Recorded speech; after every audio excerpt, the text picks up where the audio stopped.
وأنا السلام يا قولوا أنت في قدوم بس وأنا السلام يا هو يوحنا كوري أنا هو يدي وحنا هاي ده كم وضع شيء هو يدي ده كم وضع شيء ما هاي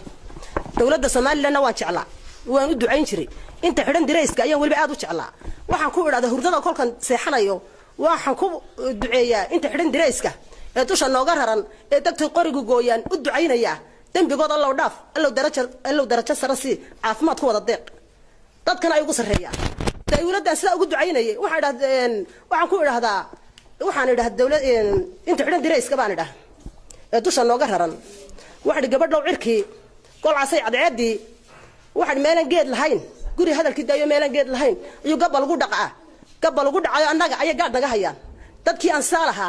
ayaa waxa ku anagoo rigees ka ridin waxaan war irbad wallahi ana qofna aanan irbad ku mudin hooyo maxay sidan inoogu dhacday anagoo hurudna anoonu caruurtii dhax jifa saddex caruura ayay qori nagu qabteen inaan baa naga xanuunsatay inaan baa dhacday marka yartoo dhacday ayaan caruurtii xereeyay dadka kalena inantii bay ku mashquulsanaayeen sidaas aan ku seexday waxaan moodayay inaan inantii yarad baxsatay oo maxay dadkan daba yaacayaan askartana inoo soo qabatay sidaadaan soo baxay gabgabtii wixii maqlay iyo albaabka la jabinayo uma soo booday waxaan arkay una askar yaacaysa waxaan moodayay inantii yarad inoo soo qabtay هاي وام حيوان هذا اللي نبدأ هبري هاي استعد بلا شلمت بانها ورا شلمت ساقاته وساقات أنا مركز تنقولي أي غرفة وساقات شلمت دي تبكي والله وضع هذا الباب يهرب تسلا وضع كاني وحولك بالسبوك هاي كاني هاي واحد محيد أقول عضي هذن إنما دي بقى رصاوة قبطي توشقار لقى جرعي مد هردا يساقو كير بش كان شقي جبريل أنت آير هالك هردا لو قلت تجي أي قري مدح لقى قبطي وحوك هبادي جاري سلانكي أيو كدعي جاري والله ودعي جاري يا قبطي وقري كل قبطي وحول اسمه بان كالوجين ناصر بالي هذا وحول شقيا جبريل بكر شقيا كاسود ما قاري هبينك waxaan ku waxaan ugu gaareen ma garanayno de waxa weeye dawladdan hadii ay leedahay idinku aniga kaygu waxa weeyaan waa wadani waana la wada yaqaan liibaan axmed kaliba la yiraahdo anagu ciiso musan raacda waan nahay qabiil ma doona anagu dawladdan iyada qabiil raadinaysa Soomaaliland baan anagu reer Djibouti baan nahay sharci Djibouti aan wada haysana bar Ingiriiska ka yimaadeen bar Djibouti ka yimaadeen waa laba hablood yar yar oo wadanka ku dhashay saddex qaar waxa weeyaan ilma cirgu jaal ila bahod waa taliyaha ciidanka in ku tababara maxay ahayd darweyne وصدق عياله شيء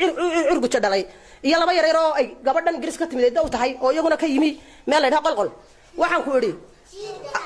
أنا وانو تعلن دولة الصومال لأن وحن كوري هي فقش تبان لي فقش تيجي هاي ويجوجي هي فقش تبان كوري هبل إن بعدين أنت دبده يستاجن أي هذا هو مساق الله أقل أنت يقول قراعين ها الباب يوم كفر ويساق له هذا مو حدين هو عروت أيه وحبي يسسنه أيه ما نيدم بعدنا كواني يلا ضل كيجي إنه ما ضيديا وضل كيجي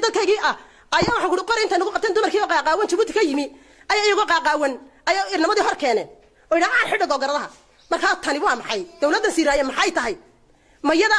wadanka mayada wadale dadka mayada wadale hadii ay doonayso xisbiyada inaan la galin maxay ahayd inaan la galin wadani maxay xisbiyada u samaysay dawladda maxay xisbiyada u samaynaysaa may diido dawladda waa min caarad iyo min xaafid marka iyadu may min caaradad maxay u samaysay hadii ay diidayso inaan la anagu waxna wadani baan nahay وانا راشق استعاقوا اسوق هيا مد يا Soomaaliland oo dhan waa isku haya mid taanu doonaan u galina Siiraayana wuxuu korba tumaynay Siiraayana waanu aragnay dawladiisii wax ka waayay mooyaan aniga waxaan ka imid laba ciyaala iyo anigu waxaanu ka imideen Djibouti baan maray Masar ma joogo aan ka imid waanu ducayn jiray Soomaaliland ma xaday waan goor ka soo ducayn jiray goor walba waan ducayn